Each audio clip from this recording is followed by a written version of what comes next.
Today I think I should have run. There's a vacant in the ground. Take me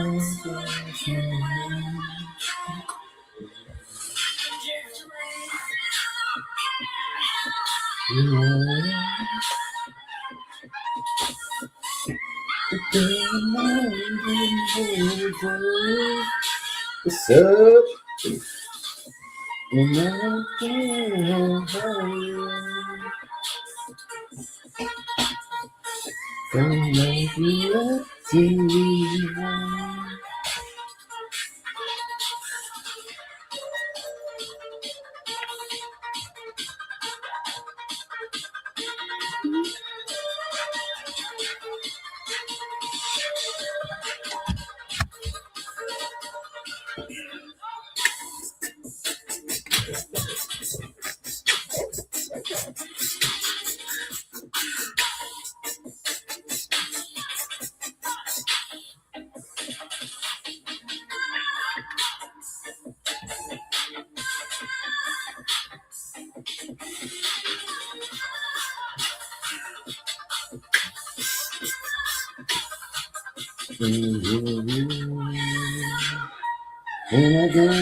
That song is such a classic, man.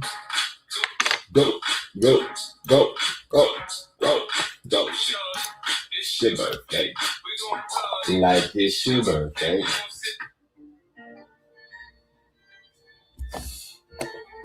Oh, fucking righty. We are ready to start this day. I'm going to wet my whistle before we get this going.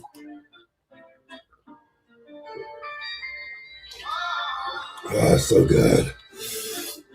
Oh, the num-nums.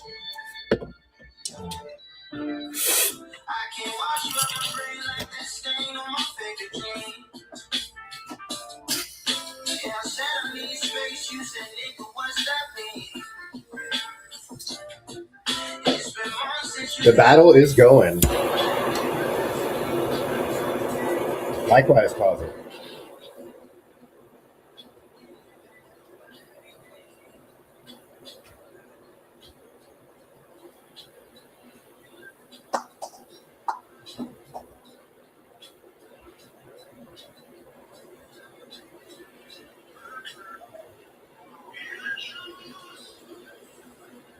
I like the song.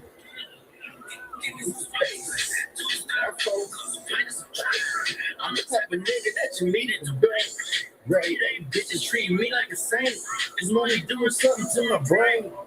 This money doing something to my ego.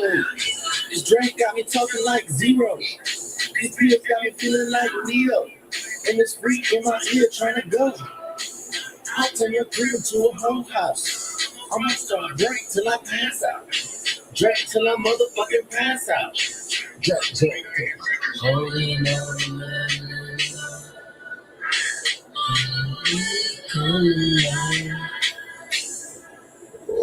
Excuse me.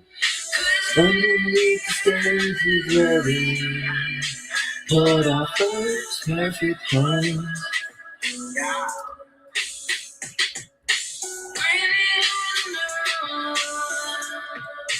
Hoping they come alive. 'Cause right there on the stairs is ready.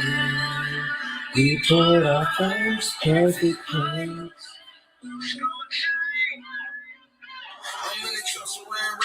Vaseline, you know it cleanly jump like a trampoline. Always work with the skirt, rims, tangerine. For the sweet, I had a dream, my name was king.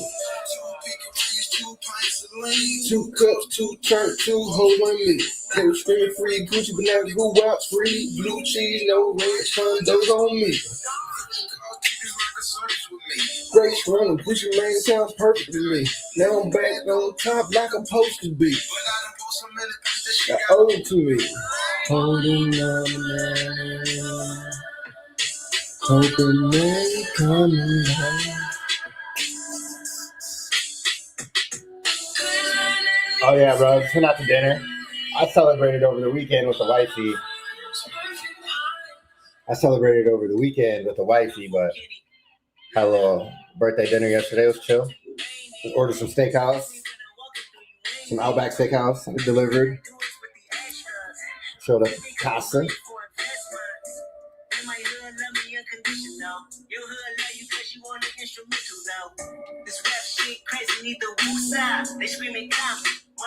Two sides.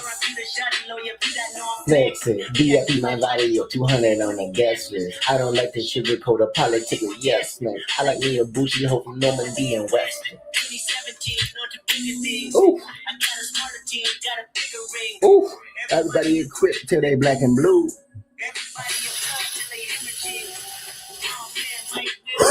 Ooh. Ooh.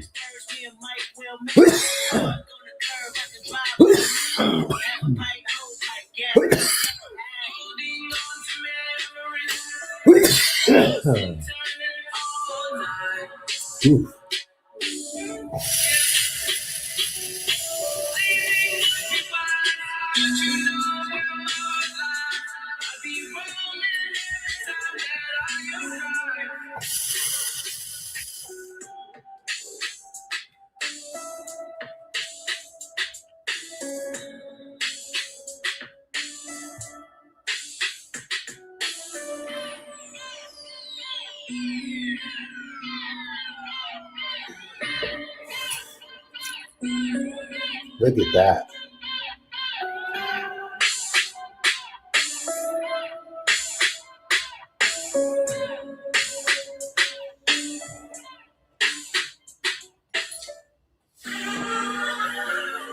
Water.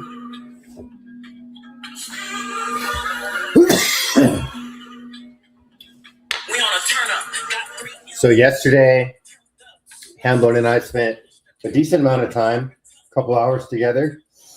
And yeah, we worked on the website. So I wanted to share it with you guys. Ooh. We haven't really announced the official launch of the website yet, but we will.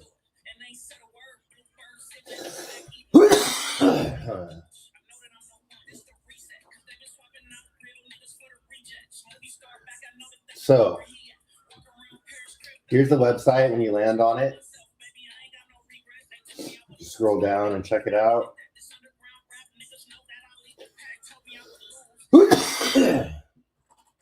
Pinnacle is the world's most capable local-first environmental monitoring and automation platform, built for cultivation facilities, laboratories, and critical operations that demand zero compromise. So you see the architecture, you can deploy hardware, you can keep scrolling. Learn more about the system. Plug and play. Comes with a Pinnacle router that auto-configures private network less than 10 millisecond local latency for real-time control and environment stability, 100 plus sensors per room, environmental, substrate, and equipment monitoring, and it's government grade. We are hardened to DISA NIST security standards, which is the Federal National Institute of Security Technology, and they set the standards for security for government systems. Why operators choose Pinnacle? No subscriptions, no cloud, built for the edge. So it's got hardware that can that can last in the most rugged environments, protected from humidity, temperature, and RF interference. We're continuously improving the platform. You get new features, just new everything. It's scalable. You can build it to any size. Literally just add on what you need. And then we have stuff in here as far as why Pinnacle, how it works, our products, get in touch. And then, yeah, that's basically the homepage. So if you jump into the why Pinnacle page, rugged hardware, streamlined deployment, and intuitive app that delivers industrial grade monitoring and automation without the cloud, without subscriptions, and without complexity. Again, boasting that 10 millisecond local latency, 100 sensors per room, $0 subscription fees ever, and 10-year hardware design life. We really stand by what we built, and our warranty will reflect that. Built different by design. So it's 100% local intelligence, no API calls, no cloud polling. All of your facilities' logic and controls runs entirely on site. All the sensors, decision-making, equipment actuation is instant, and you're always in control. All data and command controls flow through that sensor or that server, the Pinnacle Brain, which is on your network. Again, no cloud. You don't pay subscription fees for somebody else to hold your data or route your controls. Everything is encrypted. You own your data, and we don't have access to it. Nobody does other than you. So you keep your competitive edge.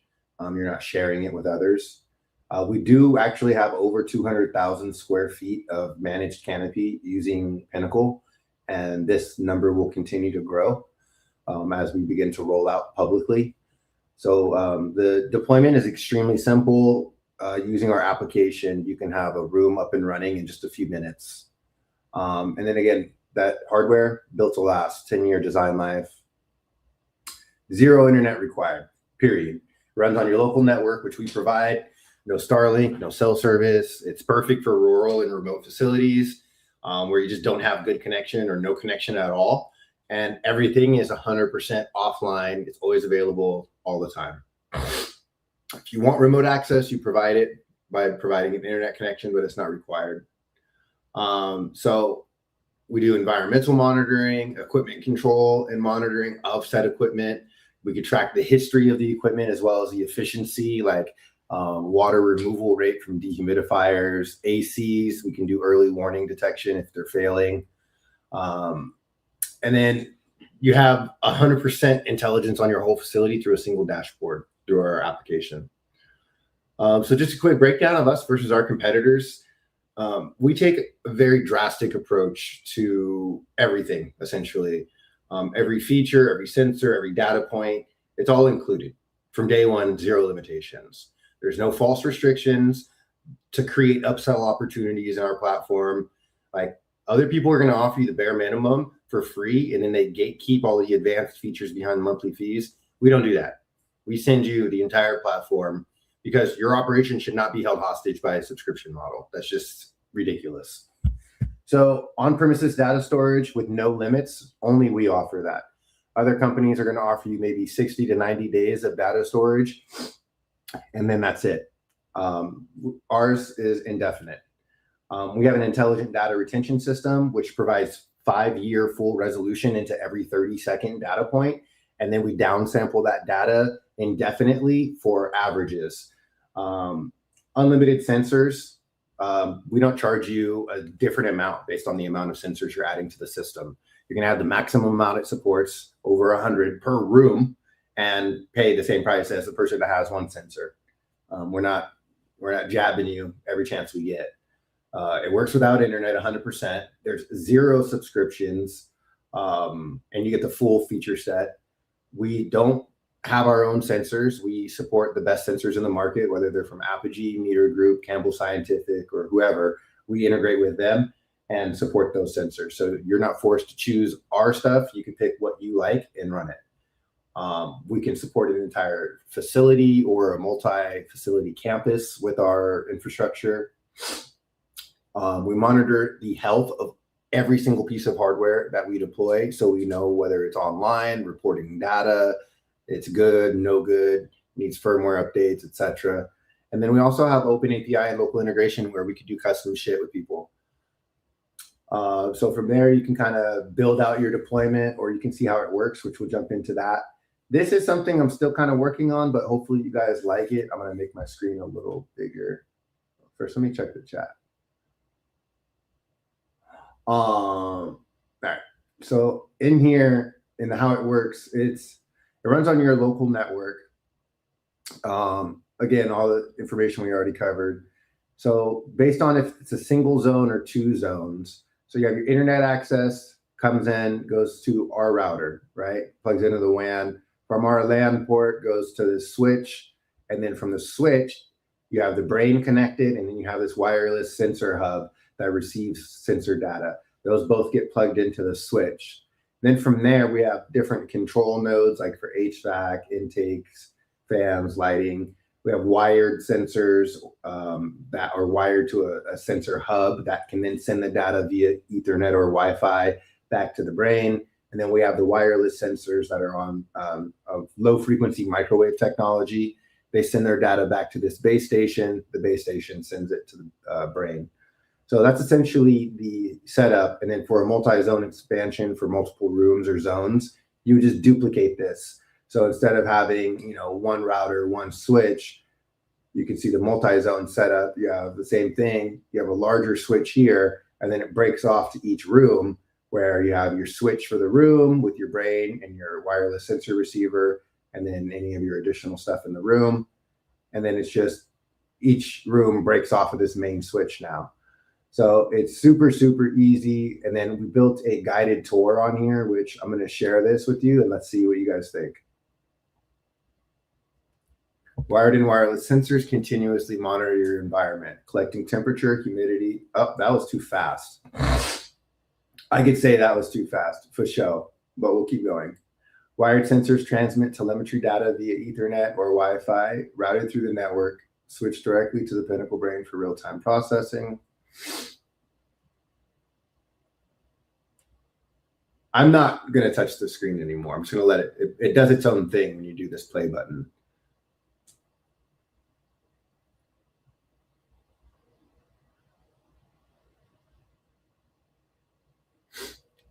One, I think it moves a little bit too fast. The screen needs to be centered a little bit better on what it's trying to show. And I think maybe having an audio with it so they don't have to read it, because people don't like reading. Yeah, I'm going to do that. I'm going to add an audio overlay for this guided tour. But anyways, it shows how the system works. And then we have our product list. We still need to get our product pictures up, but we do have pricing up on everything. So you can go out and price out your entire order right now. This is fully transparent pricing that we plan to launch with. The pricing may or may not adjust a little bit based on what we learn and what we need to go through to get to the final stages. But this is what we plan to launch at. The server is going to be one server offering for pretty much everybody. It's actually going to be a 15th gen, and it's going to be $5,000. Comes with the full software. Like I said, no subscription. It has irrigation, control, data logging, everything. The pre-configured router is $150 essentially. Comes with custom Pinnacle firmware, has dual band Wi-Fi 6. It has everything set up already.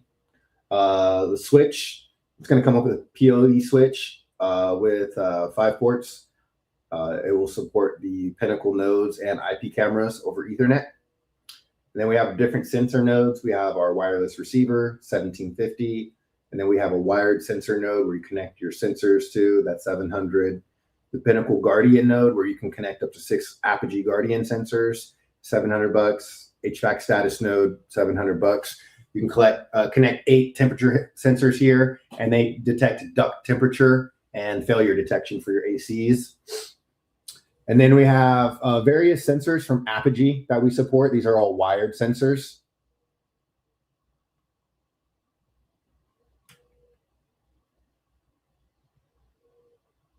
Guardian sensors that do multiple parameters. And then we have different control nodes, light and fan, dry contact, HVAC.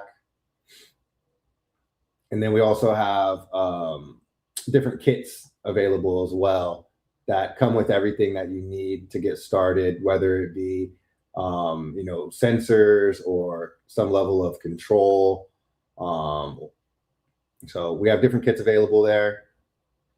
And then if you have a complex deployment setup, let's say you want to build out a custom deployment for your facility or whatever, you can go here to this build your deployment tool and then start building, and it'll walk you through a series of questions where you can tell it what you need, and it'll build out the order for you. So like here, data logging and control, how many rooms? Cool, we're gonna have fucking 3 rooms. Room number 1, what's the name? Tell us how many ACs, tell us about your DUs, humidifiers, fans, intake, exhaust, CO2. Basically tell us everything about your room, what you want sensor-wise, and then it'll keep a running total for each room and then let you fill out each room. And at the end, it'll give you the option to export a PDF document that shows your entire build. So that way you know exactly what you need. I'll just run through this.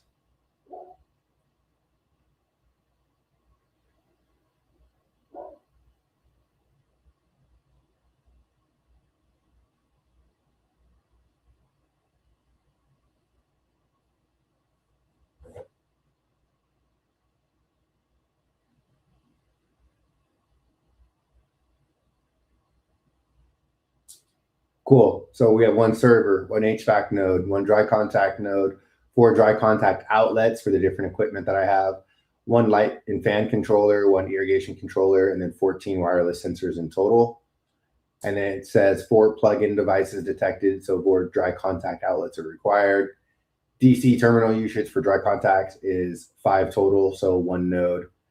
And then we can hit calculate hardware. And then boom, it gives you an entire facility bill of materials broken down into whatever you just, said you needed essentially. And then you can send it via email, print it, or add it to your cart.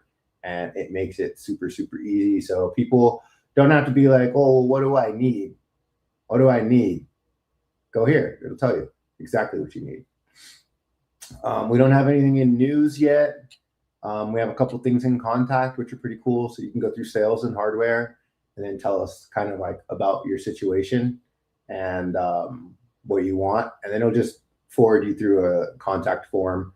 For technical support, if you go to customer support, it's going to ask you to log in. And if you log in, you get access to a ticketing system where you could submit trouble tickets or issues you're experiencing with Pinnacle, and they'll get triaged and we'll get back to you ASAP.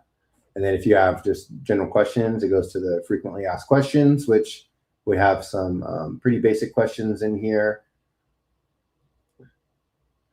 And then consulting and design.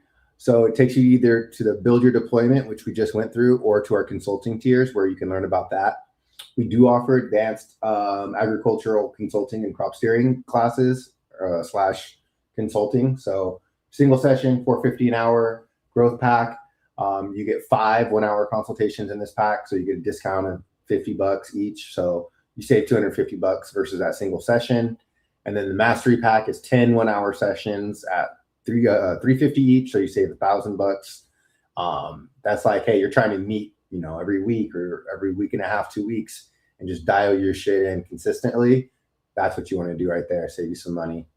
And then if you're an enterprise client, we have enterprise support available, $1.75 per square foot per month as a base cost for our consulting services. And then we do something a little different where if you benefit from our consulting services, we deserve to benefit with you, right?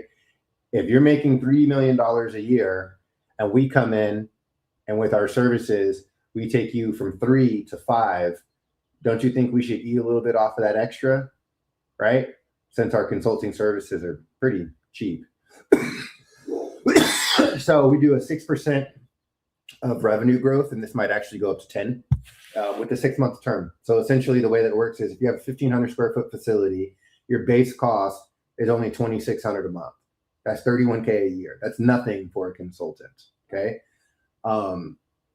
If we grow your revenue by $1 million, then essentially 6% of that million would be the $60K added to our base cost of 31. So our total cost for that year is $91K. And you keep the other fucking $900K of that $1 million uplift. So it's like, hey, we're only charging a small amount, and then we're betting on our ability to help you improve. And if we can't help you improve, then we don't deserve to eat additionally because you're not eating additionally. So that's the way we see it, and the way we have it set up. But it comes with a lot of service for what we're charging. We're providing full remote control of the climate and irrigation. So we basically take over their facility for them and run it remotely via Pinnacle. We do climate and irrigation oversight. We own the set points. We do on-site operational implementation. We do 40 hours of dedicated cultivator training, which a lot of consultants, they come in, they're running the show. It's with their SOPs that are their secret sauce, and they're keeping things close to the belt and not sharing them and improving your team. They're just improving your bottom line. But the moment they leave, you're fucked. We're not coming in to do that. We're coming in to actually provide training to improve the quality of the people that you have on site. So eventually you can walk away from this agreement. This is not set up to be a permanent endeavor. Would we love it? Sure. But in reality, if we're doing our job, we should be teaching the people on site how to do this so that they can do it properly. And once they've learned and gained the experience to do it without oversight, we're no longer needed, and then we can step away. So we provide that 40 hours of dedicated training for the first 3 months. We provide weekly 30-minute status and decision calls, and then we are constantly, reviewing your facility more than twice a week. This says twice a week, but really it's like every day we wake up and we check this shit. You know what I mean? Reporting, we do weekly reporting, executive level and worker level. So everybody's on the same page on what needs to change, what needs to be done. And then we do a monthly deep dive analysis and cycle planning for like upcoming crops. And then we do a quarterly 2-hour strategic advisory session with management to make sure that things are on track. Do we need to cycle in new strains? Blah, blah, blah, blah, blah, blah. Dedicated support is where we really hit it home. Up to 2 on-site visits per year with travel and lodging separate. Dedicated communications channel with a 24-hour response or faster, depending on the severity of the issue. And then, like I said, we grow with you. So super, super, and it's different. And then, like I said, support base, we have our knowledge library. You can submit a ticket, and then there's a frequently asked questions. In the knowledge library, it's just barely being built right now. So we have some stuff in here, system overview and architecture, login and password recovery, hardware node reference guide, backup and restore guide, network router and switch setup, setting climate targets, wiring a dry contact node. There's just going to be a ton more articles added here over time. What's up, Rebel?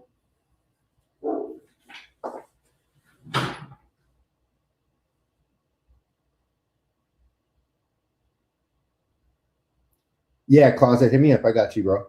South Dakota. Yeah, this is available everywhere, guys. Everywhere.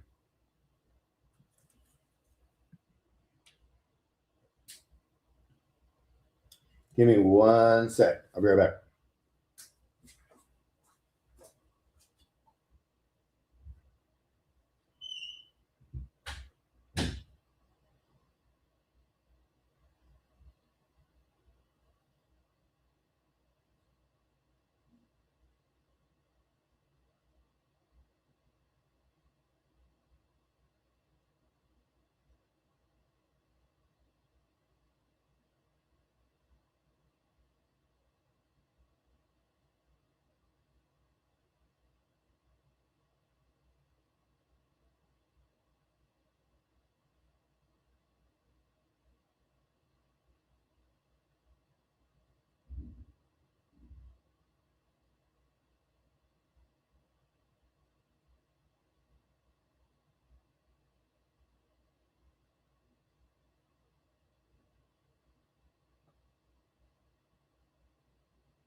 Ocean, you know what happened last night, doggy dog? You know, I pulled out this rig yesterday, started using it yesterday, pulled out my only 10 mil yesterday. I broke the only 10 mil I had yesterday. Fucking dropped it off my desk, tried to catch it. It just barely hit the wrong angle and the dish popped right off the bottom. I was like, God damn it. No.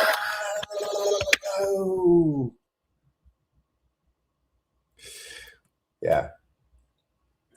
Wasn't my proudest moment. It is what it is. It is what it is. So I had to immediately go back, pull out the old wall shooter, and fucking pull out the 14s.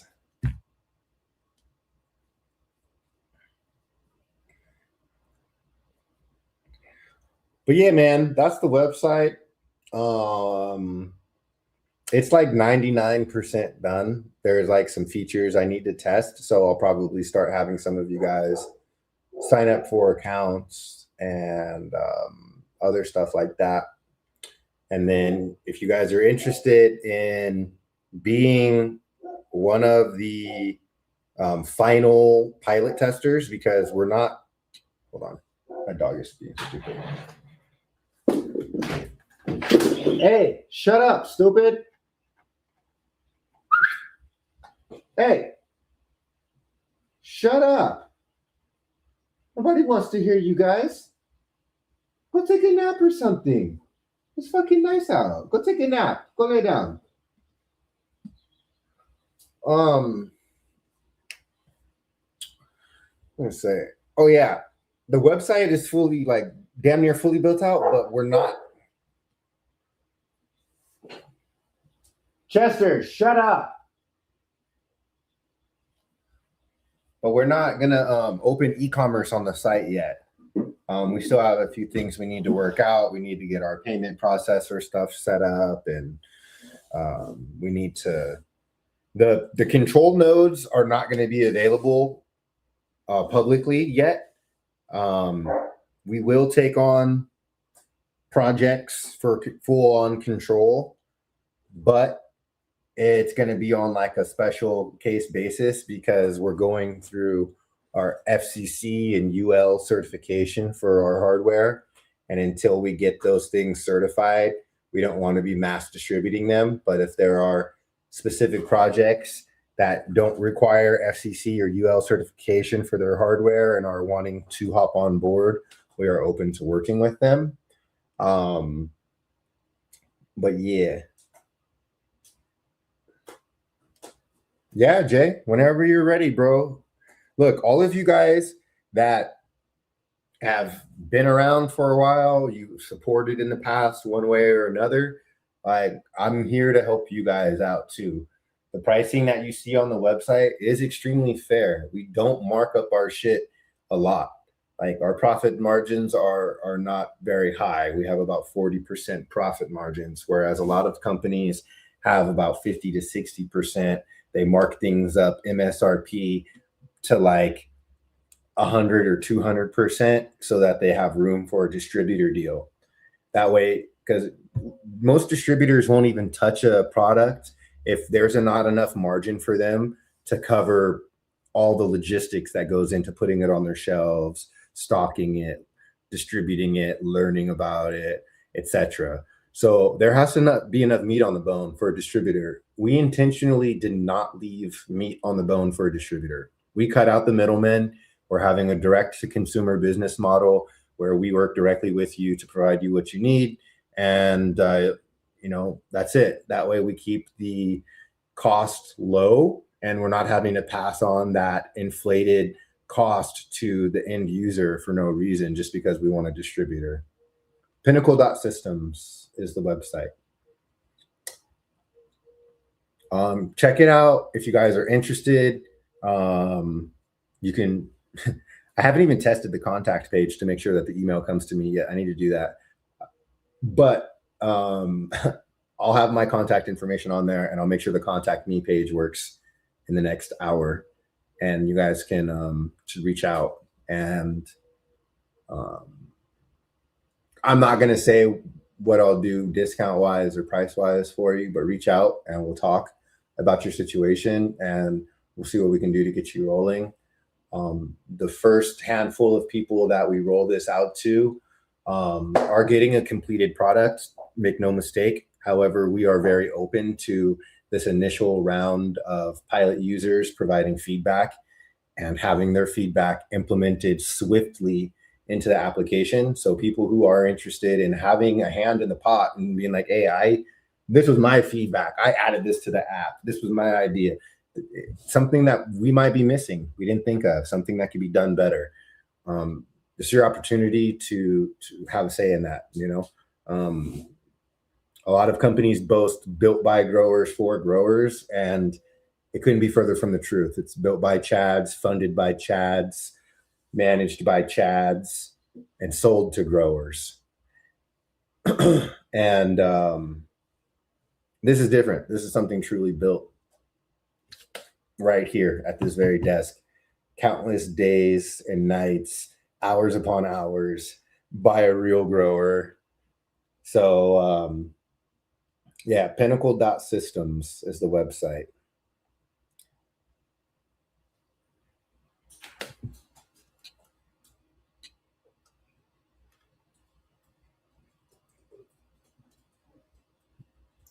And when you see our application, which I could give you a demo of as well, it becomes so obviously clear that this was truly designed by growers who thought about everything. Like there are very, very, very, very few things that are not in our application right now where you're quite honestly going to be overwhelmed.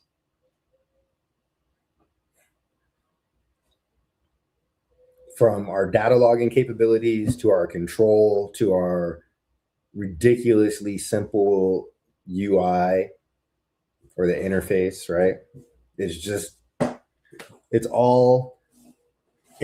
everything that you want when you're looking at other systems and you're like, oh, this aspect sucks, or this part of this system sucks. We took all of the bad shit, thought about it for years, and fixed it and put it in ours.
Hell yeah, Ocean, you've been rocking that shit for a minute.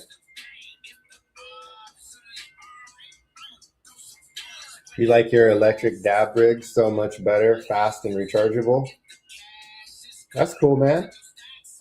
Everybody has their own fortes, right? When I'm at home, this is my preferred method of consumption. When I'm out and about, I have a little portable e-rig, which I lost the mouthpiece for, so the water spilled out of it. But you know what I'm saying? I got my little dab pen with the e-rig attachment on there.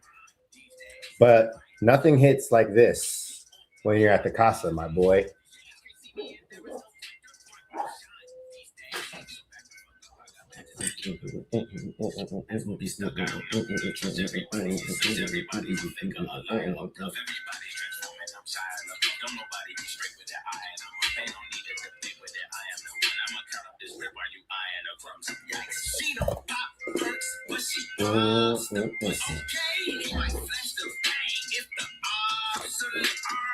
It's so worth it.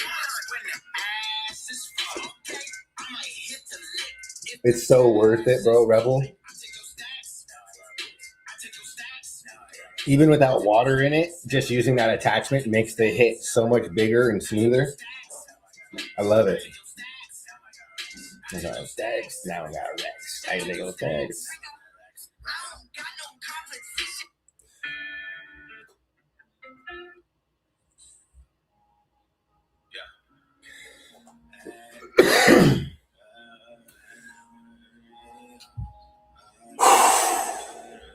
Ready?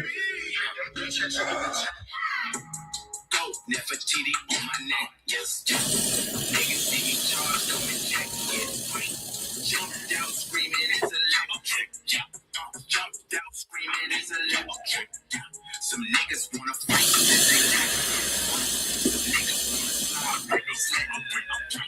Jumped out screaming, it's electric. Jumped out screaming, it's electric.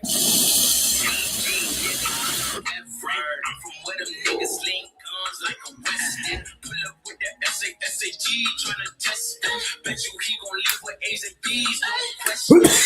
Like I'm A, switch, that's the answer. Plus I stay fly, like comic Cupid press. Okay, Rebel.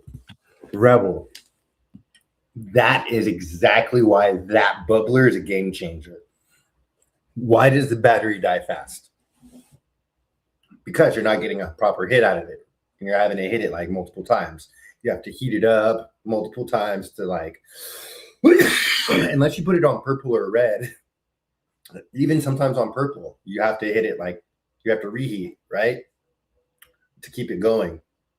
So with the bubbler, you could put that shit on green, and after like one hit plus reheat, gone, Blair. No more residual oil.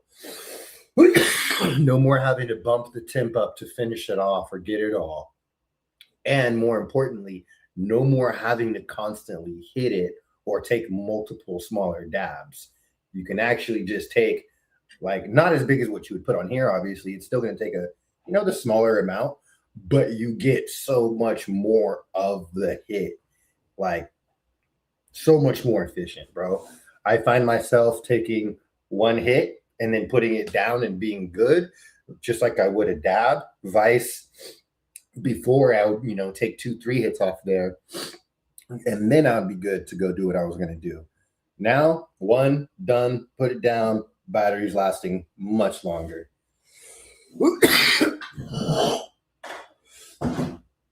Because I'm pretty sure that's the same shit you were experiencing, right? Because that battery burnout was no joke, bro. You'd go through like 2 sessions, maybe 3, and then it would be gone.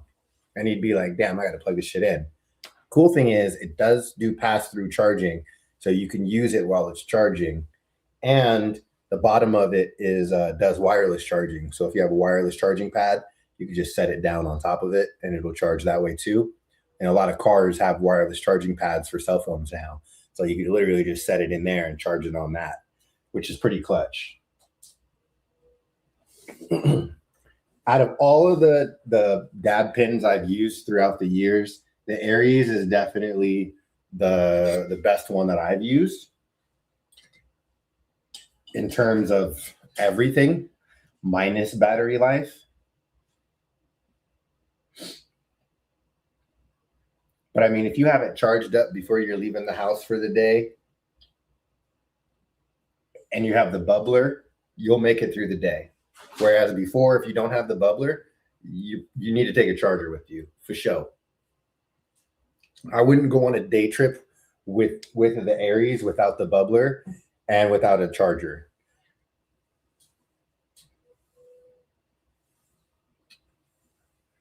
Nope, don't even get the Carta, bro. There's no need. That big old fucking portable dab rig, it's essentially the same size as this. Get the Aries, bro. Trust me. Because you can swap out the chamber and put the XL chamber inside, which is what I did. And I think Rebel did too. And put the XL chamber in there with the freaking bubbler. And oh my goodness. You guys want me to rip it right now and show you how fucking crazy the thing is?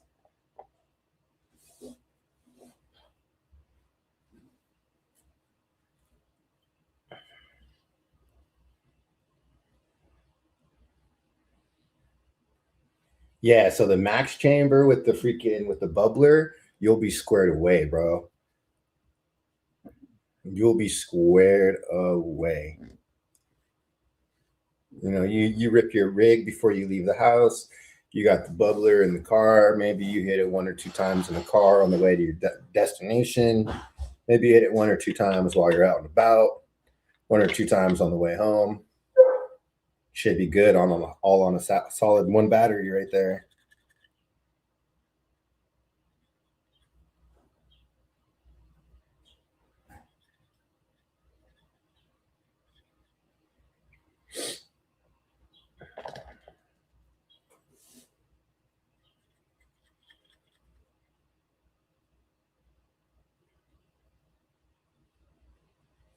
Oh, I'll show you guys right now. Stupid little piece of cotton in there. There it goes. All right, here, I'll show you real quick. I mean, I love it, bro. Only thing I'll say is this. The port for the water is pretty small, so you have to get a the fuck was I gonna say? Oh, a syringe. Hello, moto. And then you do this, and you do this.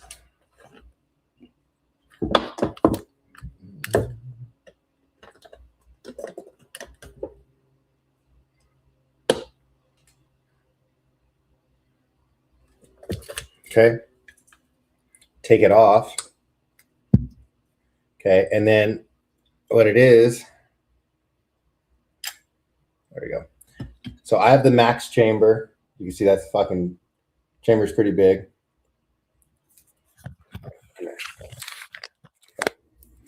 Okay, max chamber. And then it comes with this ring adapter. You put this ring adapter on, and now it gives you this silicone edge around the outside for this glass to hook onto. Okay, so you take your syringe, and then you could do it 2 ways. You could go through the inside through the straw, or you can go through the mouthpiece. I just go through the mouthpiece. Okay.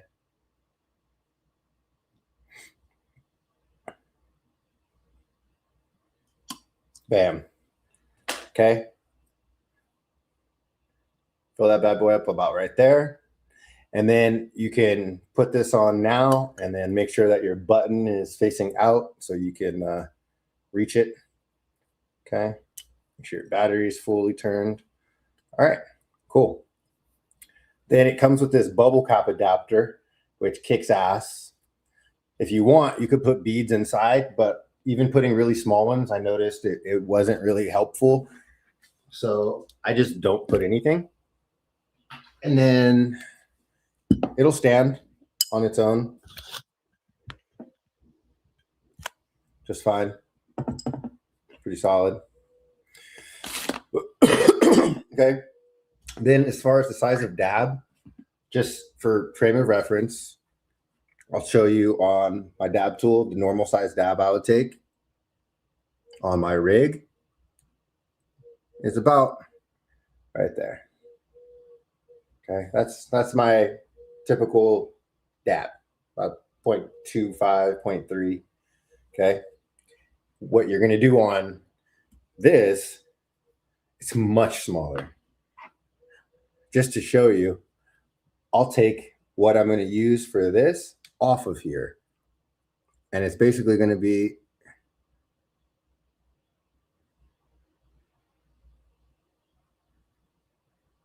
that much.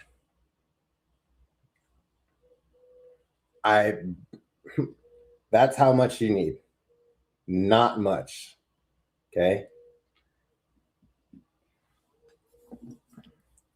So we'll take this and then I use the hot knife and I drop it straight in. Okay, boom. I've had this thing for like 3 years. This is my first time I'm gonna ever need to charge it. And then I don't know if this is gonna work well to show you, but look at the size of the dab in there. It's not big, okay, at all. Like at all.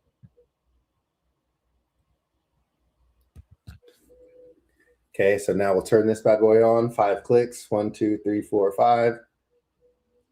Hello, Moto. Okay, it's in purple mode right now. You can see from this. That's the second highest temp. Okay, push it again. Confirms it's in purple. Push it again, goes to red.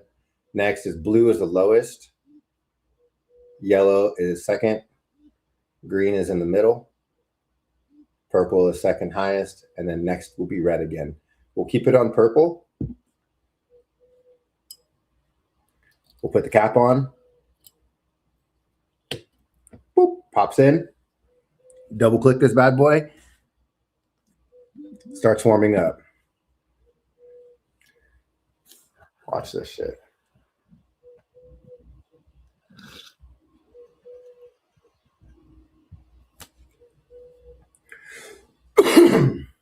What's up, Terp? This shit rips.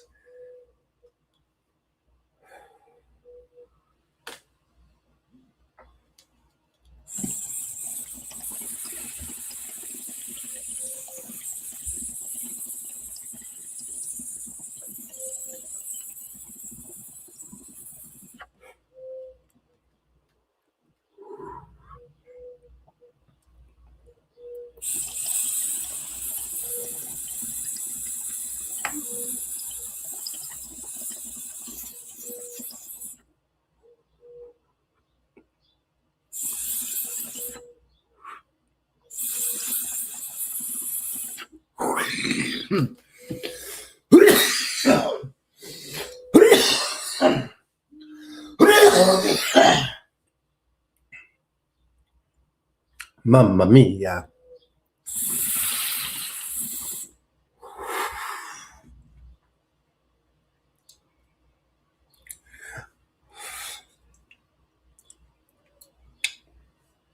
Mamma mia.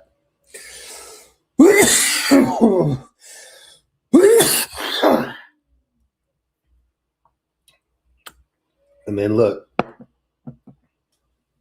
fully expended that.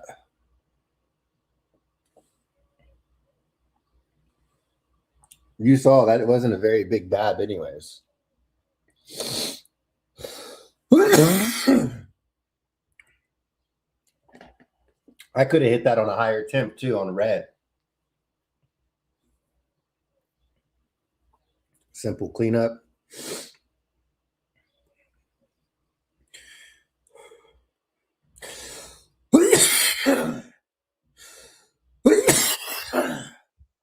I've had this same atomizer for like ever since I bought it. I've never swapped it out with a new one. I just clean it after every hit.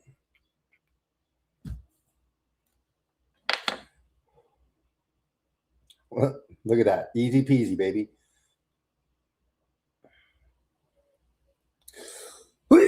And then this is bam.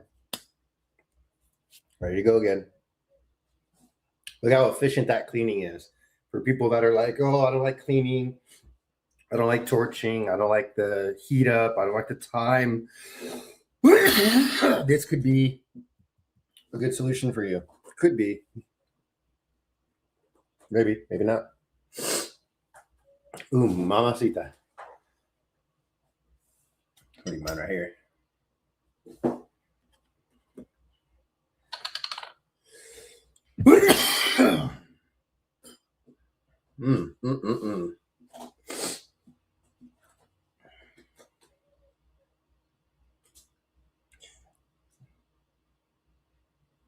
The room is looking great, you guys. I was going to take you in there, but I'm not. You like that? You like that?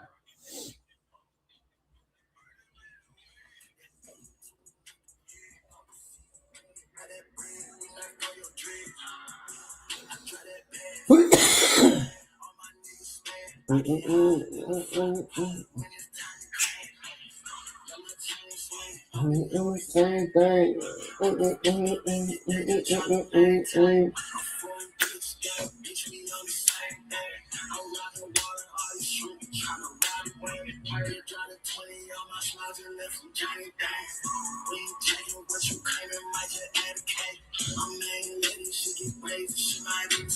Ugh,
disgusting.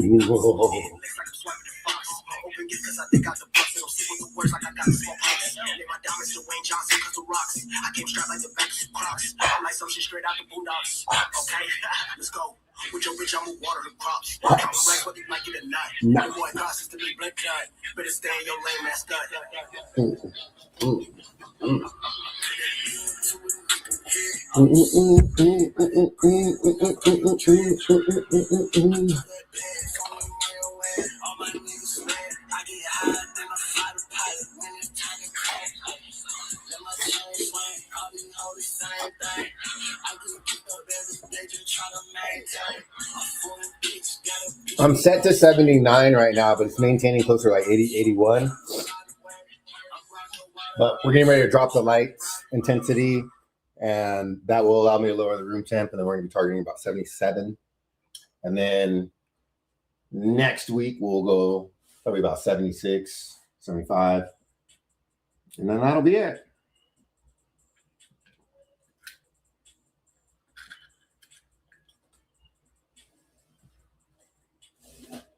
Because, you know, once you start pushing the temps too low, your dehumidifiers become less effective as well. And once that happens, then your VPD is out of whack, and you lose the benefit of having your temps low because your VPD is out of whack. So it's better to keep your VPD in check, keep it no lower than like a 1.1 towards the end of flower, and get the temps as low as you can, but within that VPD spec.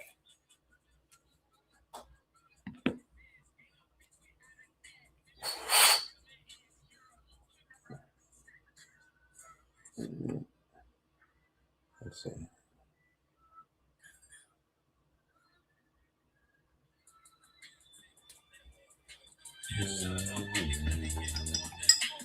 Boom, boom, boom, boom, boom, boom.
I've been running through the skies, I've been running through the mind, I've been running since I found you. I'm never let no day, take my soul away, be in my time. I've been sitting by my window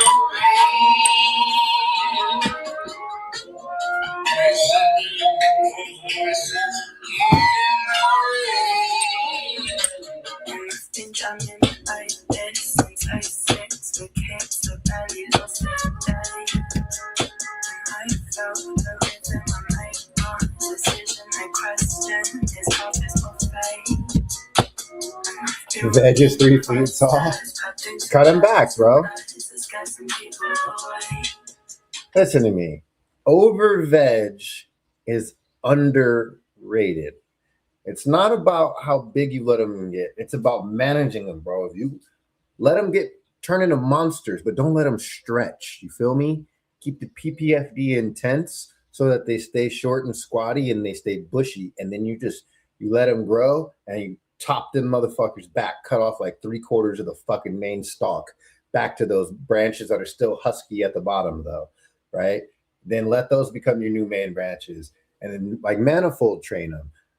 Bro, when they're in veg, that's your chance to 50 shades of green them bitches. Treat them like the whores they are. Abuse them. They love it. It gives them more time to get big and fruitful in their roots and their stems and their branches and hardy. And just, bro, fuck them bitches up. You dig?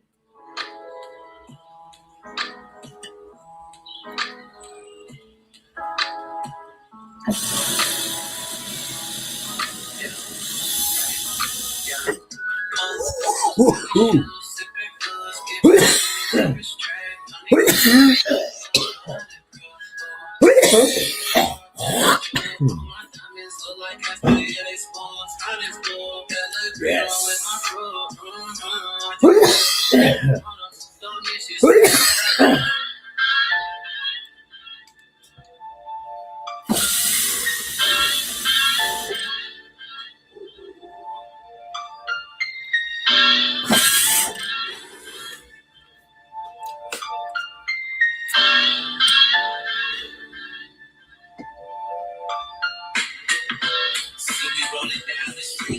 Cut them bitches back, bro. Turp, I was going to tell you that too. I've been watching you close, dog. And I was going to tell you that single plant that you have in there looks amazing. But the reality of it is, you should be doing something a little bit different. Do you mind if I tell you what I would do if I were you? It's not going to be too much different than what you're doing now. But I think it'll give you better results. All right. Hold on. Let me get a turp towel.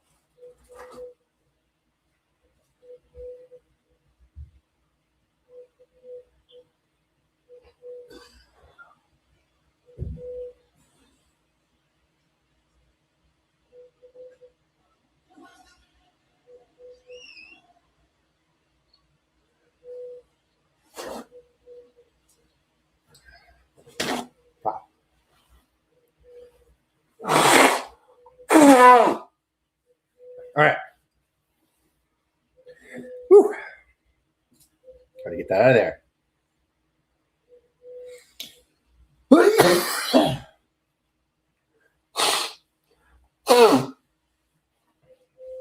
Yeah, buddy, got to clear the turp caves. All right, hold up. I'm gonna move my laptop over. I'm done dabbing for now. Holy shit balls. Woo. Woo, mamas.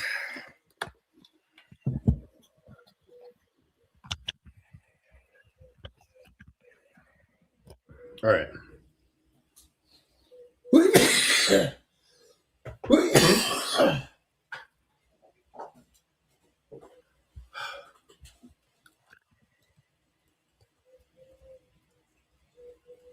Woo.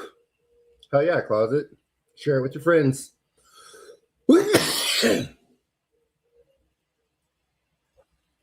Wow, I got added to some spam group in Telegram. I had 300 messages right now. Awesome.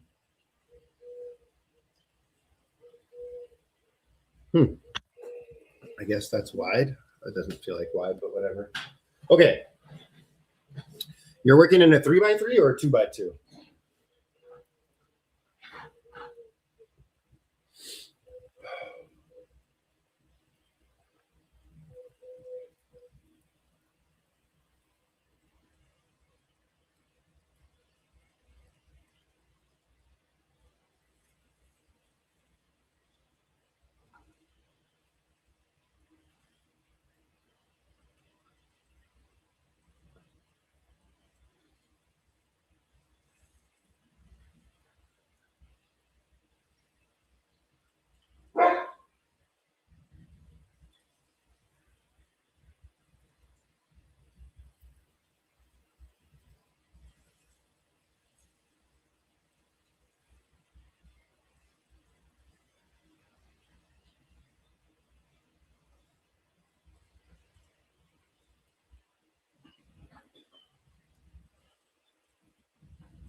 All right.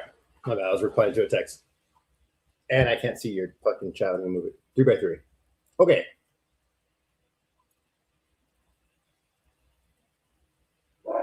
So essentially what Closet said is what I was going to get to. You running one plant is okay. You running 2 plants would be okay. You running 4 plants would be okay. For your style of having a mom and then taking cuts and running cuts, it's not going to be advantageous for you to run pheno hunts. If I'm being perfectly honest, it's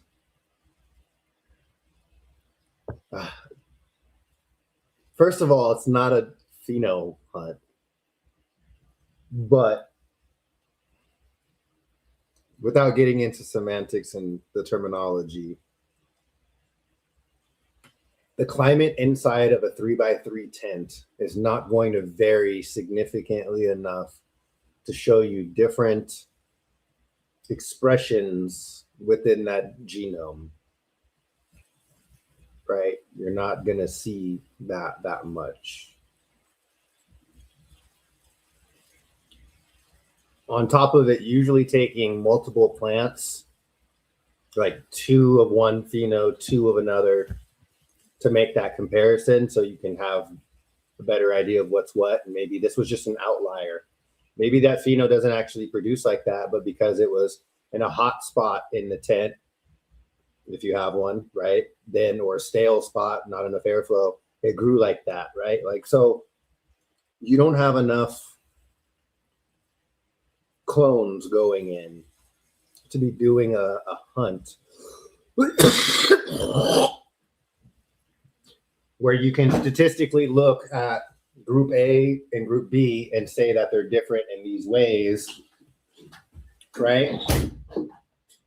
What I would recommend for you, if you want to continue to pheno hunt in a small space like that, wait until you can take 2 to 3 cuts, actually 4 to 5 cuts off of each pheno that you want to test, okay?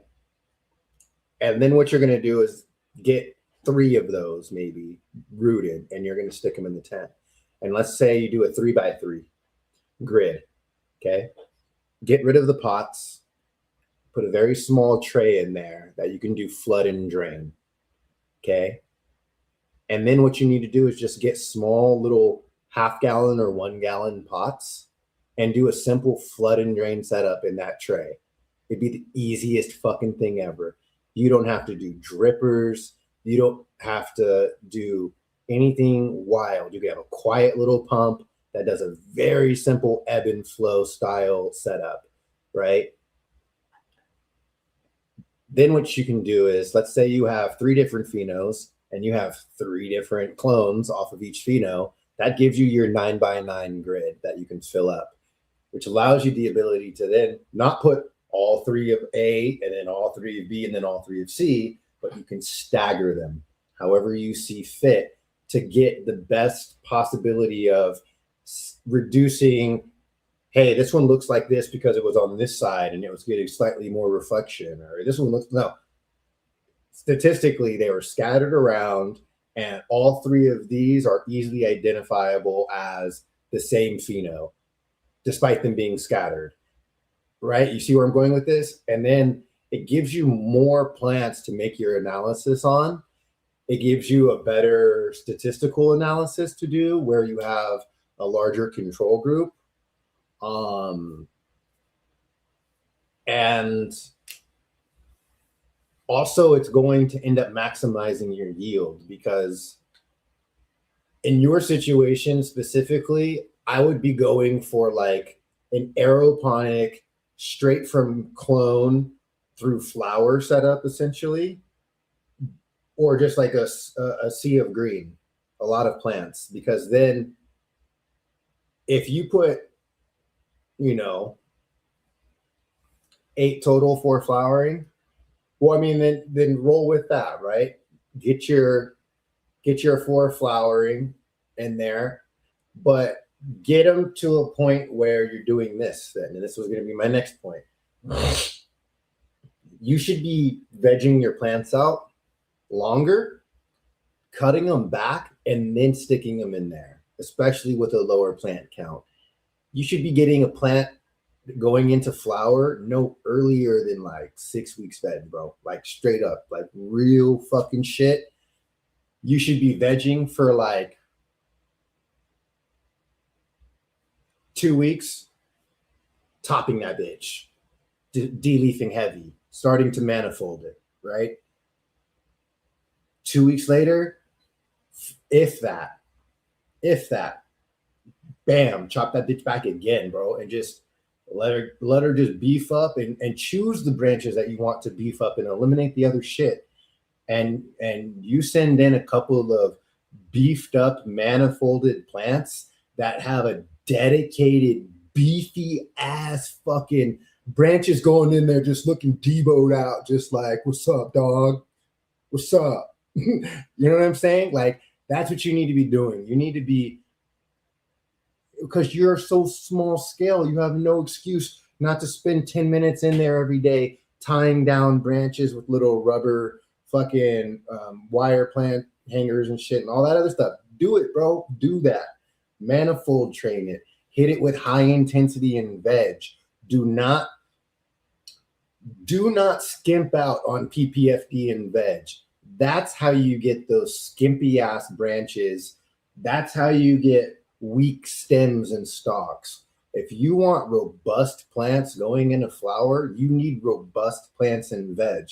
I don't understand how people think that they can feed a diet of fucking bullshit to a plant for weeks and then look at it and be like, hey, I wonder why my teenager is slanky and limber and tall and like, you need some milk. That motherfucker needs some milk, bro. That's why you haven't given it no goddamn light. Baby in that shit. Like, give your veg plants adequate light. 400 ppfd minimum. If you're giving your veg plants less than 400 ppfd, good for you. Right on. But plants get higher ppfd than that when they fucking come out of the ground as seedlings underneath the plants that they fall from. So make it make sense that at fucking end of veg or middle of veg for a flourishing plant that you're about to make transition its hormones to produce fruit now, you are just that'll make sense. 300 ppfd, and my moms get 350 ppfd. Yeah, that's why your clones all look flaccid, like they need ED pills and shit. Like, come on, player.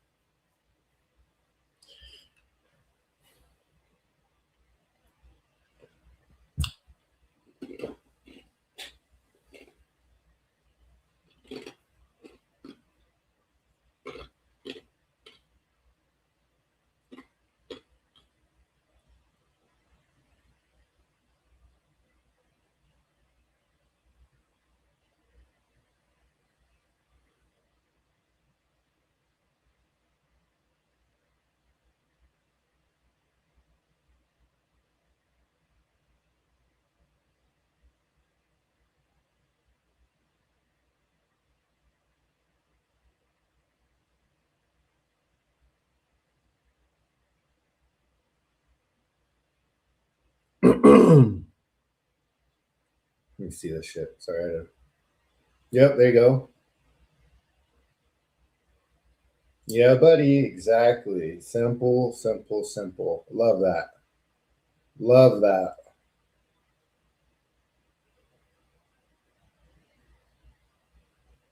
That's all it takes, man. Plants love what do they call it? There's like a sub irrigation.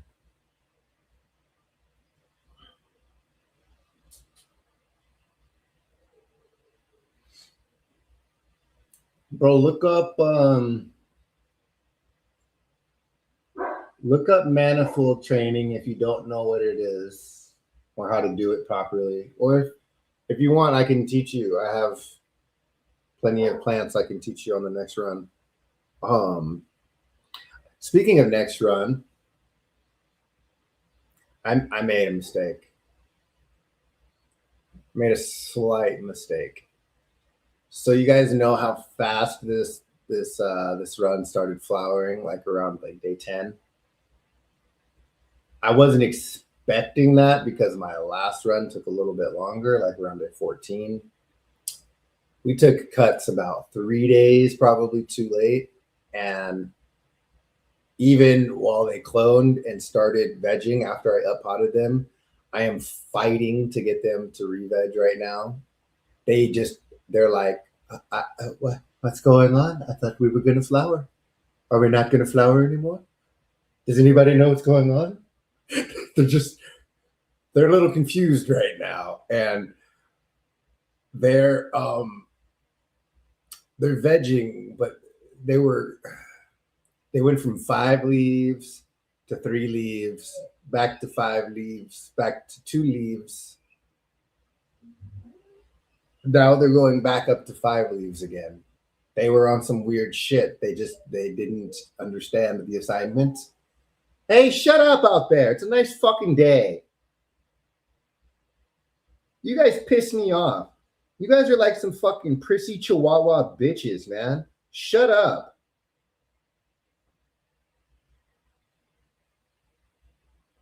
Just out here crying outside my window. It's like fucking 75 degrees, a slight fucking breeze, not a cloud in the fucking sky. If y'all don't shut the fuck up,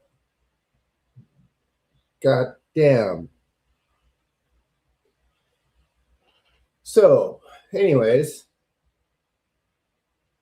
there may be a slight lull between this grow and the next grow is what I was getting at. I'm highly confident that once I put them in the main fucking room, I'll get them where I need them. But my little tent upstairs, it's just not automated. It's not monitored. I'd be letting them dry back till they are damn near dead, which is not helping my re-veg situation. They need to be staying wet. Like, it's just a whole fucking mess right now. Also, I have no idea what's going to happen with any of these blueberries, bro. Like, straight up, they look like they want to start showing off a little bit, but they're leafy. They're more leafy than I like. Remember, you have to cater to your room. There's certain things I don't like. Like, I don't like spending way too much time de-leafing. And outside of number 1 and number 8 is just a massive pine cones with fuzzies all over it. And they're getting frosty, but the smell is not like banging. You know what I mean? I'm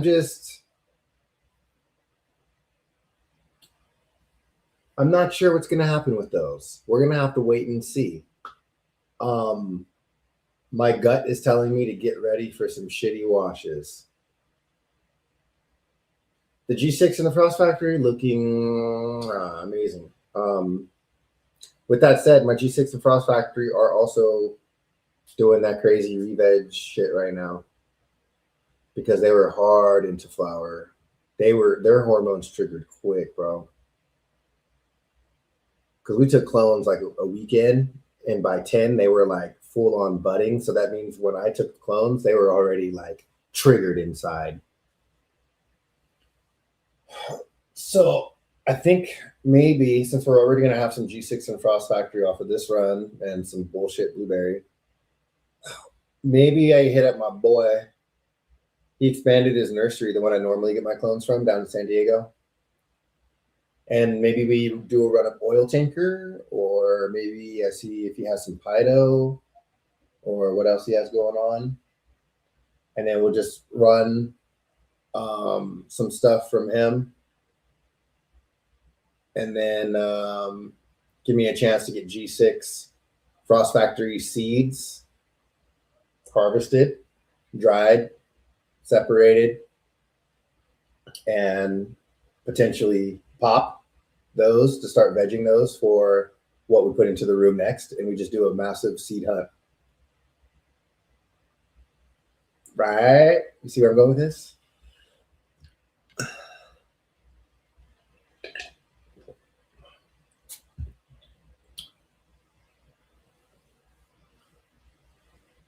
That's what I'm thinking. It's either that or or take a break.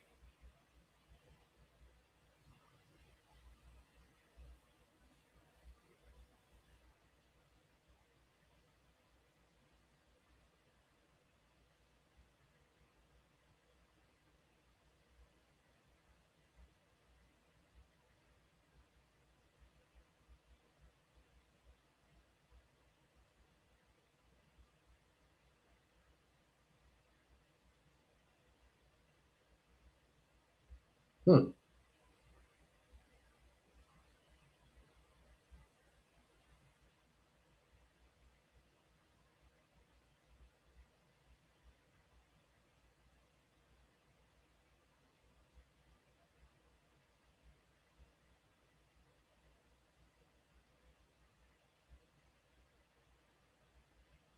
I haven't seen anything. Huh. I'll hit him up.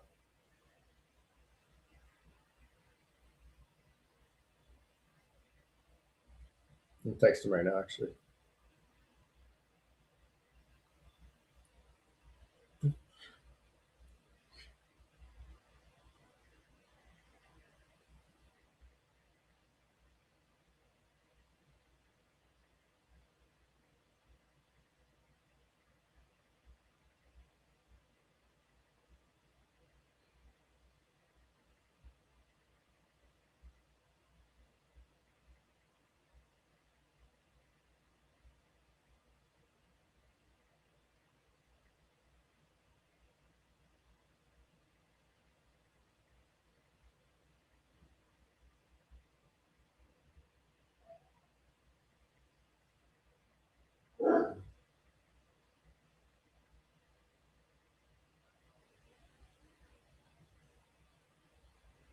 All right.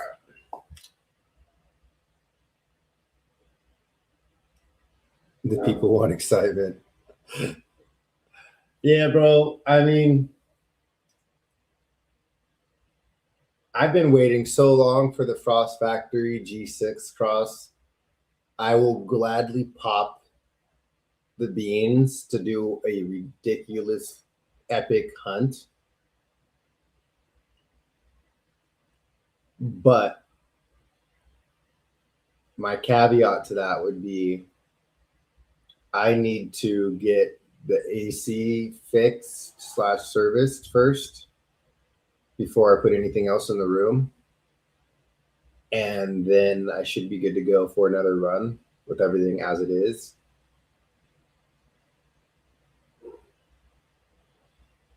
And then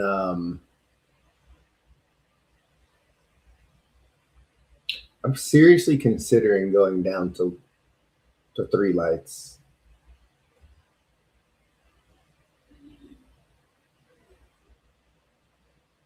Nah.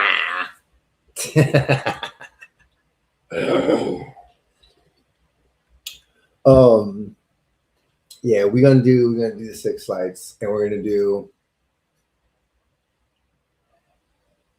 Let me see. Let's plan this out. Let's work backwards. What do we want in the room? If we're doing a true pheno hunt.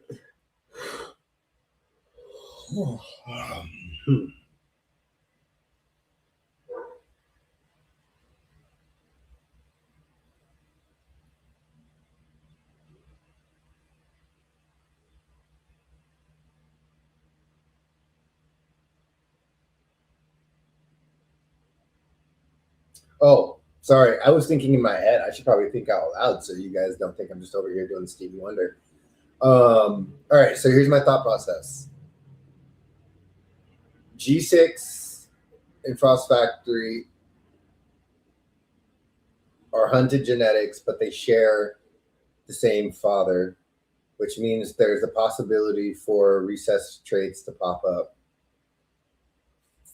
So that means that instead of expecting maybe 3 to 4 different main phenotypes or expressions, I should expect potentially a couple more.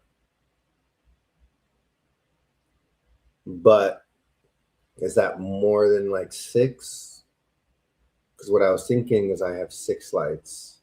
If I can run 4 if I can narrow down the hunt from popping it through germination, through what takes off in veg, through, checking out root structure, stem strength, stem rub, all of that. There's obviously the weirdos that get eliminated.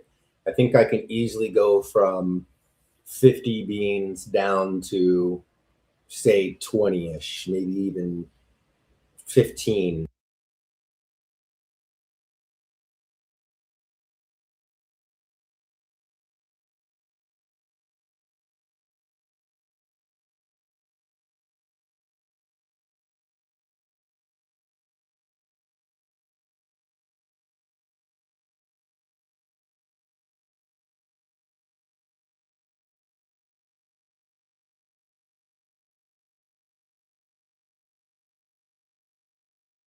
What the fuck?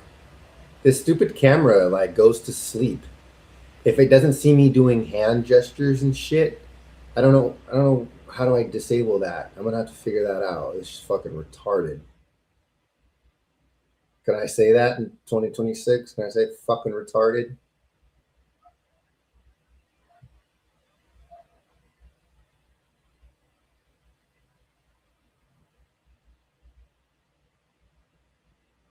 What the fuck is it? There's nothing in general settings for that. That's cool. Whatever. Fucking, that is just ridiculous. All right. Anyways, don't even know where it cut out.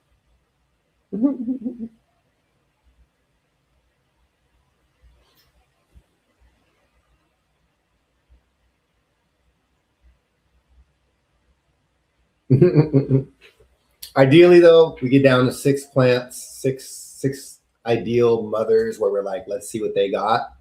We rip clones off of those. That's ideal.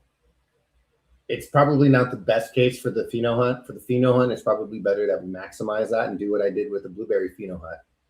2 plants per pheno. So on a 4x, like to go just down one row, we'd have 2, 2, 2, 2, right? So then we can test 12 phenos on one tray. We could test 24 total in the room, and then each pheno would get exposed to side lighting and the middle aisle. So to me, that's like best case scenario. So that's a lot. That's a lot of different phenos. And in order to do that, obviously, we would have to have the moms. We would mom them out in the big room. We would choose the ones we want to send into flower, tag them, get rid of the rest. We would cut the clones, get those going, and then we would have to hack those moms down or take extra clones to root a new mom and restart it, which is more realistically what I would need to do because of my lack of actual veg space. So I would have to take extra clones, take maybe like 6 clones off of each mom, send 2 of those into flower, send 1 of those into be a new mom, scrap the moms, take the new moms, keep those cold and high ppfd so they don't stretch at all, and then run those fucking clones and then see what we get. And then we would have to hold all of those moms over until the decision is made.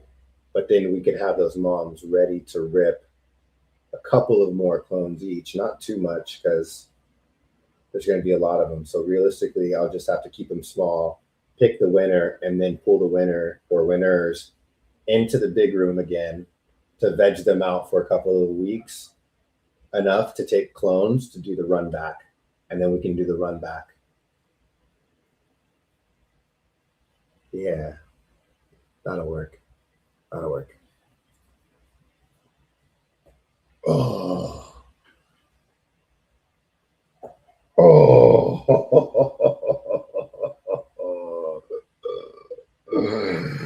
Did you hear that clunkety dunk? That was amazing.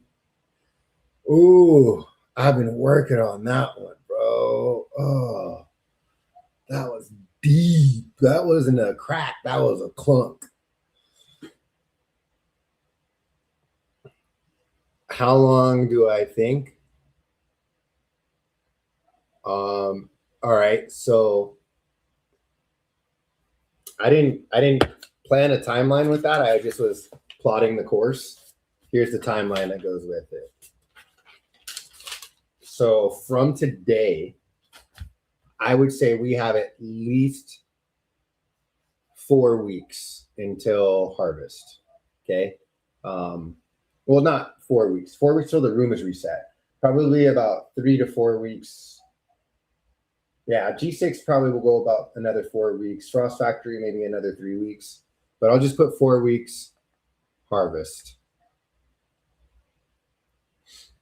And then we got a 2 week or 2 to 3 week dry.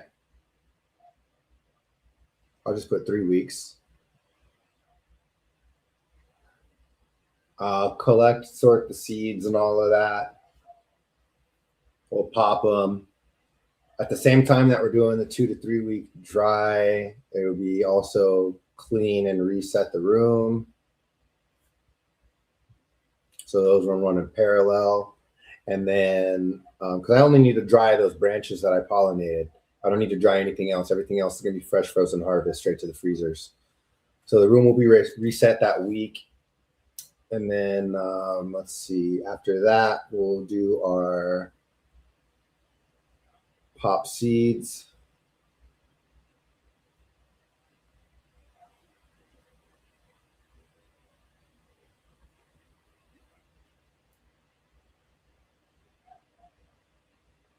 We don't need to do another run. I don't need another tray of clones because after this harvest, by the time I get done resetting the room, cleaning the AC, etc., the seeds are going to be dry. And we can go straight into popping those in the big room. So there's no need to do another run. I'm not going to rush another run or prolong the project. Just trying to keep the room running. There's no point. Just give it a little lull. Deep clean the room, do whatever I want cable management wise, get everything dialed in, pop the seeds, Gucci. So we'll pop seeds. I'm not gonna worry about starting another run. We're gonna veg those out for probably about 6 weeks. 6 to 8 weeks. So we've got 4, 7, let's just say 8 weeks. So we're at 15 weeks already from today just to get us to a point to take cuts. And then we've got 2 weeks to clone. And then probably about 3-week veg. Then probably about a 9-week flower. Choose our winners, run it back, repeat that kind of whole fucking process of 2-week kind of reset, and then fill it back up / clone, and then 3-week, and then 9-week veg, flower. So let's see. Total, we're gonna have about 4 weeks until harvest, 3 weeks to dry, clean, and reset the room and get the seeds all ready. And then we're gonna have 8 weeks to pop the seeds and veg. Then we're gonna have 3 weeks to clone, or 2 weeks to clone, 3 weeks to veg, and then 9 weeks to flower. And then we're going to have a 2-week reset / cloning period to refill the room. Then we're going to have another 3-week veg, followed by a 9-week flower, for a total of 43 weeks. So just under a year. A year is 52 weeks. So we're about 10 weeks, 9 weeks short. If we account for any potential delays, me needing to leave for business projects, etc., I foresee this project taking the majority of the full year for me to do this. But that will be a true and proper hunt.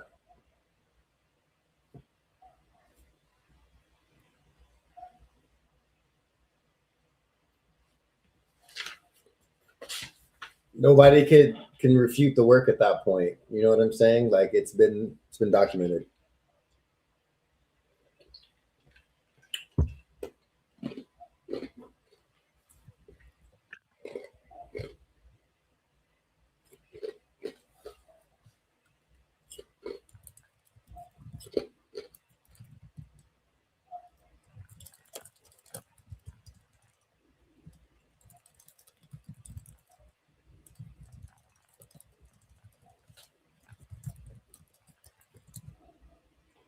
What's up, Absolute?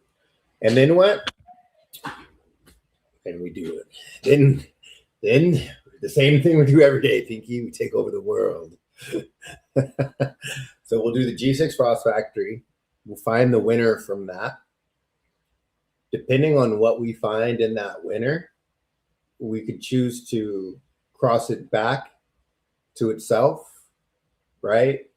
And S1 that winner, which is probably the very first thing I'll do because it's the easiest thing to do. The next thing we could do is hit that winner back with pollen from either the G6 or the Frost Factory to back cross it.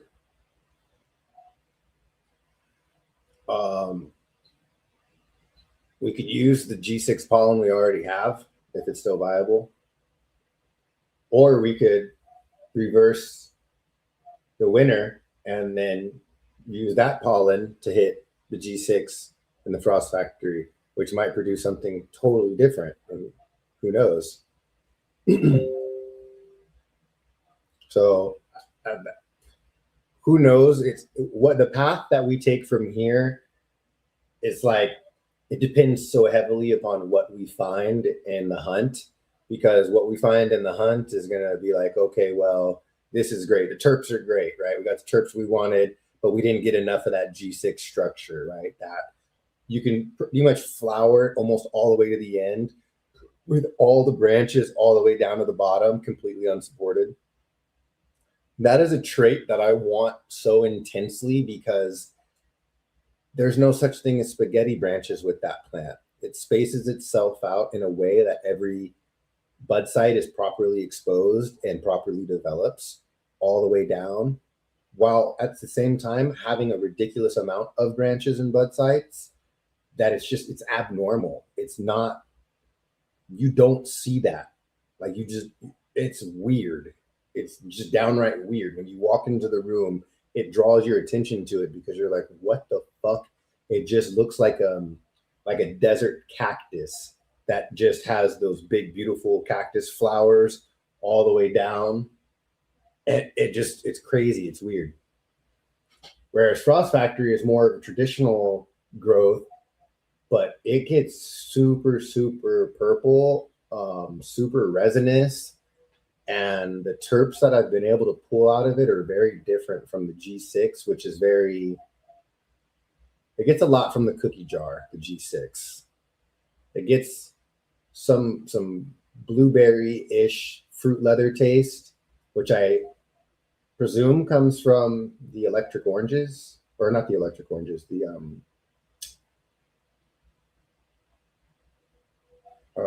chocolate frosting lineage. But I don't know, man. That electric oranges in the Frost Factory brings out this Skittles taste. Not like Skittles with a Z, like a real bag of, like the original red bag of Skittles. If you left it in the car on a hot day and then you opened it up and sniffed it, that's Frost Factory fresh press. Problem is, it's also one of those strains that doesn't stay fresh press. You leave it on the counter for an hour, bye fresh press. It's so fucked because it's like the best terps I've had in rosin form in a very long time. It beats out any other Skittles terps I've ever had, but only in fresh press. When it loses that fresh press, it starts to lose that taste a little bit. It's not as pronounced and you have to search for it. Whereas when it's fresh press, it smacks you in the face like it's there. So I'm just like, fuck, man. That's another trait right there. If I could fix that somehow, because G6 will stay fresh press for quite a while. It's just weird. It's different terps.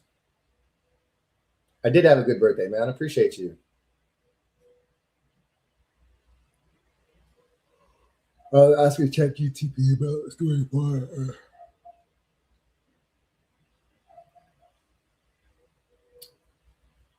Yeah, I mean, that's a great idea. I wish I would have thought about that.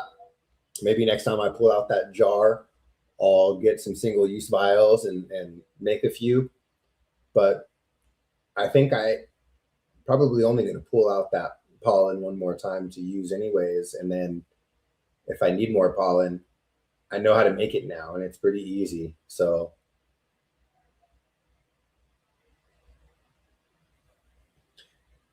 yeah, buddy.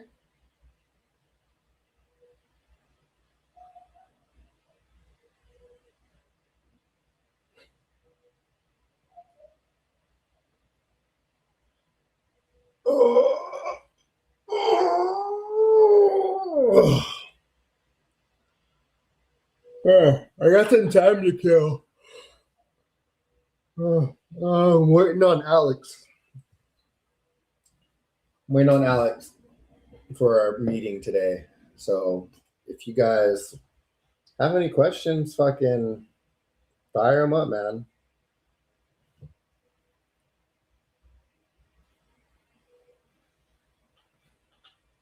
Is it centered around fresh frozen? Everything I do is centered around hash production. Everything. But as somebody who isn't just a processor, I care about the cultivation aspect of it as well. So it needs to be resilient. It needs to be vigorous. It needs to check all the boxes. G6 has a lot of very desirable traits. Frost Factory has a lot of desirable traits. Both of them are very frosty and just straight resinous. Frost Factory is a little more greasy, whereas G6 is more sandy. But both of them wash well. G6 hits around 5 to 6%, and then Frost Factory is about 4 to 5%. And Frost Factory has historically been a pain in the ass to grow, like just very, very, very fucking hard to grow. She bitches about everything. She hates the start of life. Once she gets into flower, she finally catches her stride. But figuring out veg through week 2 has always been hard. For whatever reason, that motherfucker hit this time. Everything hit. Like, she just outperformed G6 from the gate, which never, ever, ever has ever happened. G6, on the other hand, was actually not as much of a stretcher as she normally is. And I think it's because she's responding to the UV that I added. And she still performed like crazy, but normally she's the one that stretches the most and just throws down big ass spears. But I also am running a super low plant count on her. I'm only running 2 plants on that light right now. And normally I run 4 to 6. And G6 does good topped or untopped. But if you manage her branches a little bit more, she just throws down huge spears. Like you guys will see. Give it like another week or two, and then I'll go and take a proper video with my phone in the room with the flash on, because then there will be some significant progress to show you, and you're gonna be like, holy shit. Right now, it just looks like frosty little nuggets.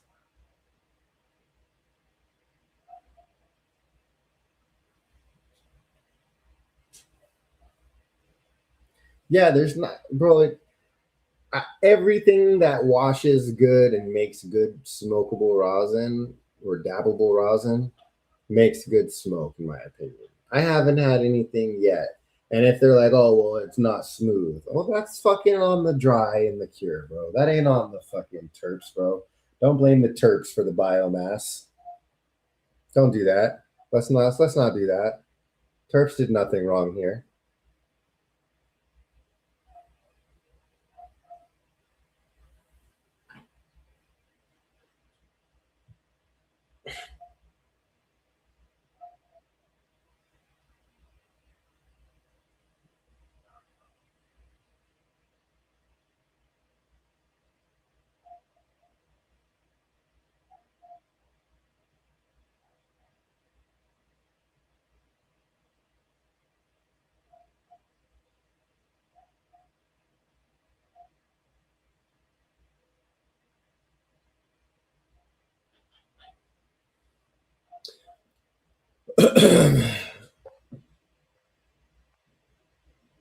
This was funny.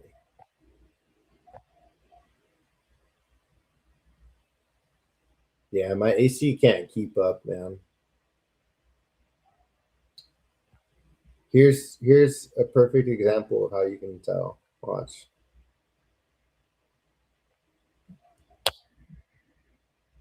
Here's today.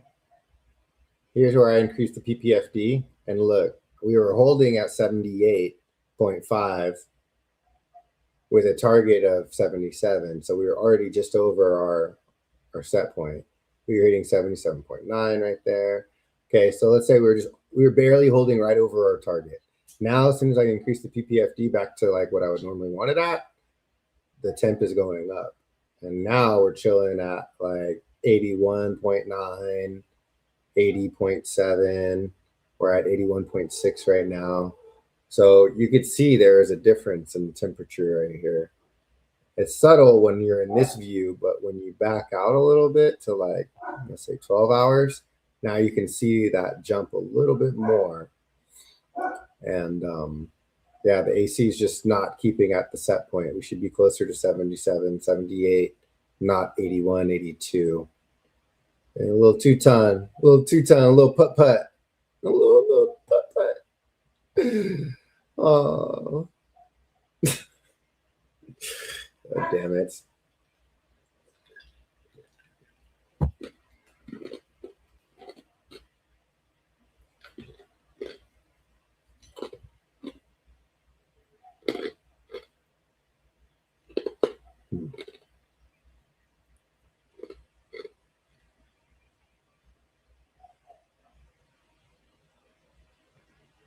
Fuck no, I'm not dropping 12K on a new HVAC. Why do you think I've been rocking that 2-ton as long as I have? And I think I came up with the solution. I think the solution for me is just downsizing.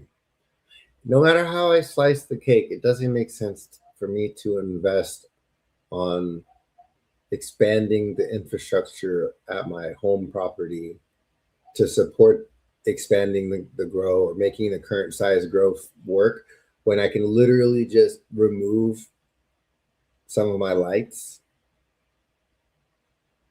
and be chilling.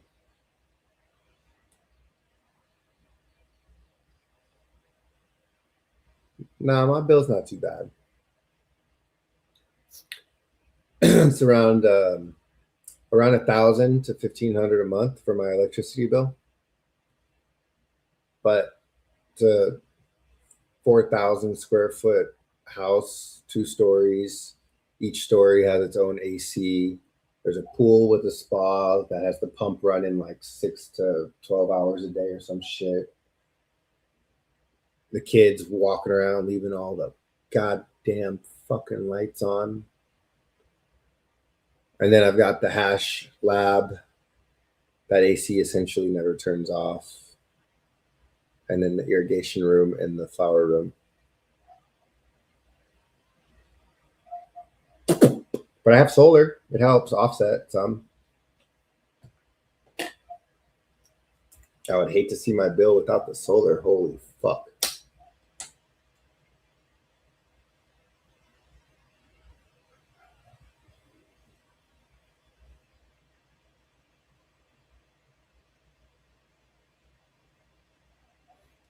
Yeah, exactly. I don't say shit to him, Angus.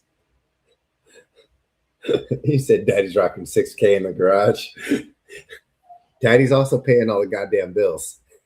So Daddy wants to bitch. Daddy's gonna bitch.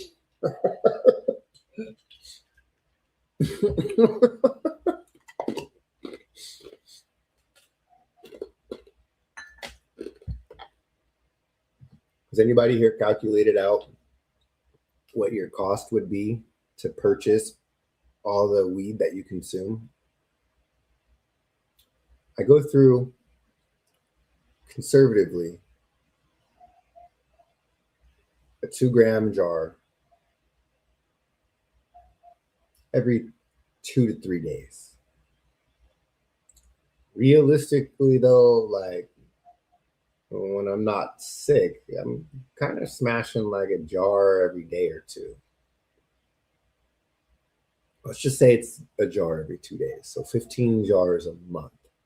15 jars at $100 a jar. It's the average cost still, right? Everybody's still paying $100 for 2 grams. I don't know what the prices are anymore. Brother, that's $1,500 a month on the low side, bro. For $1,500 a month, I can produce more rosin than I could dream of smoking through.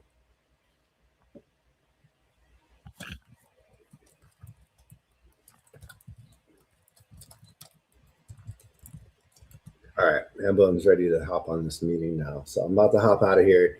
You guys be positive and productive. Appreciate you guys hanging out today. I will catch you guys later. Peace.